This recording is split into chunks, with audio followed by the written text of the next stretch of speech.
La figure A représente un signal analogique puisque la courbe varie de façon continue et on peut lire une infinité de valeurs. Tandis que dans la figure B, les valeurs varient par palier, on peut lire que 7 valeurs différentes, donc le signal de la figure B est un signal numérique.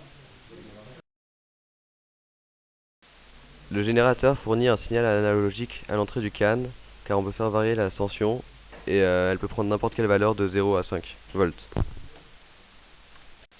Le convertisseur analogique numérique 8 bits dispose de 8 bits pour décrire la tension analogique d'entrée. Il peut donc donner 2 puissance 8 valeurs différentes, c'est-à-dire 256.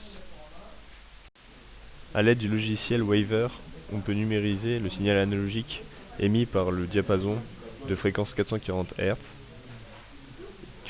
Puis nous allons réaliser cette expérience plusieurs fois pour différentes résolutions, donc 4, 8 et 16 bits. On obtient donc 3 courbes différentes et on observe et on entend que le son est de meilleure qualité lorsque la résolution est grande. Donc nous sommes ici en face des 3 courbes numérisées à l'aide du logiciel Waver et on remarque que plus la résolution est grande et plus les courbes se rapprochent d'une sinusoïde parfaite, puisque plus la résolution augmente et plus le nombre de valeurs augmente, donc les écarts de palier seront discrets. Nous avons réalisé la même expérience que précédemment, mais cette fois-ci en ne changeant qu'un paramètre, c'est-à-dire la fréquence d'échantillonnage, grâce au logiciel Orphi.